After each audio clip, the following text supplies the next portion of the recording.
I think the Morricone style is indefinable. He came out of a tradition of the avant-garde. He was writing a lot of avant-garde music in the late 50s, and he brought that sensibility, I think, to those films. He started scoring films in 1961. Fistful was done in 1964. He'd really only done about a half dozen films at that time, although he was classically trained and had a second career as a pop arranger in the late 50s and early 60s. So he brought to films a wide range of experience in musical endeavor in Italy. And that clearly served him well for the kinds of offbeat or very original music that he would write for the Good, the Bad, and the Ugly. When Leone was in post-production on A Fistful of Dollars, the producers had suggested to him that they consider using Ennio Morricone, who had just finished a score for another film that they were doing, Gunfight at Red Sands. And the two of them, I think, hit it off early on. I think in part because Leone did not want the traditional symphonic Western score, which I think he felt had ruined a lot of great Western movies. He specifically wanted something fresh, original, unusual, and Morricone was poised to deliver that. The great thing about the Western scores, I think, is the unusual nature of the themes and the orchestrations. They range from offbeat vocal effects to traditional symphonic sounds to the most bizarre and offbeat use of unusual instruments and choir and choral effects.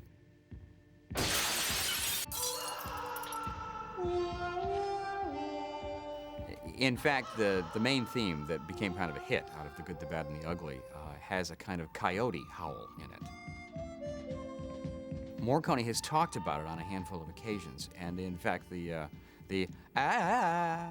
which figures so strongly and prominently throughout the score, I think was inspired by the natural animal sounds that Leone had used, particularly in the opening segment of the picture.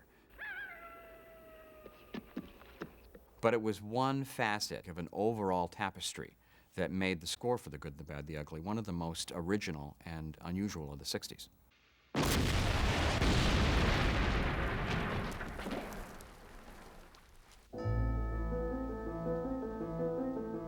In the case of The Good, the Bad, the Ugly, he did, in fact, write some music before production began.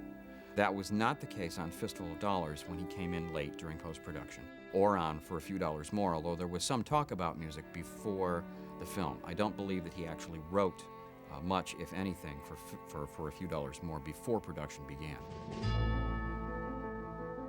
But that was not the case on The Good, the Bad, the Ugly, where Leone and Morricone had met early on, talked about musical concepts, and Morricone actually did write some music in advance of shooting, notably the now famous Ecstasy of Gold sequence, where Tuco arrives at the cemetery and he is almost insane with joy at finally finding the place where the gold is.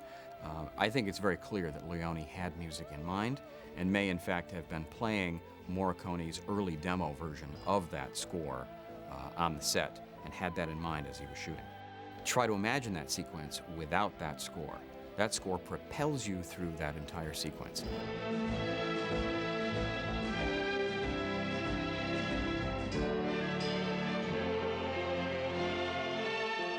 Leone said that it was played on the set. It's interesting that the actors don't seem to remember that. I know that Eastwood has said that he doesn't remember that happening. But Leone was quite firm, and so was Morricone, about saying that, in fact, there was music recorded in advance and that some of it was played on the set.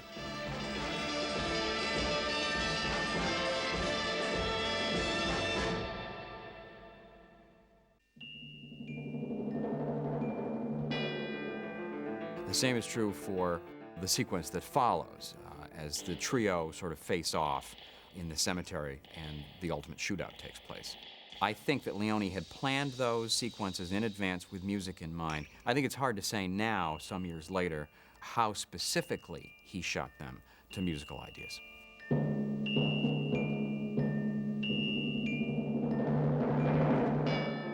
I think The Good and the Bad and the Ugly became the template for their later relationship, their later professional collaboration. In every case, they met in advance.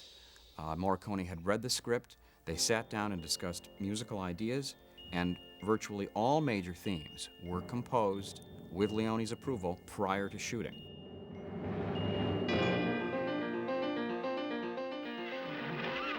The result of that collaboration made those scores all better in many ways. It allowed the composer time to think. It gave Leone what he wanted in advance, and if he chose to play that material on the set, as he almost always did, it gave him sort of musical inspiration as he was shooting. And then Morricone would come in later and actually hone those themes and specifically scored a picture.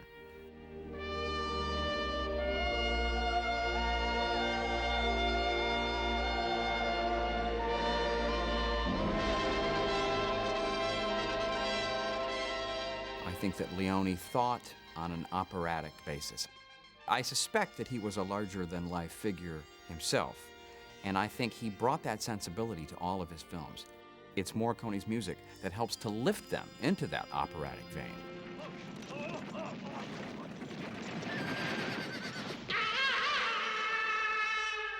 The Good, the Bad, and the Ugly was influential in many ways.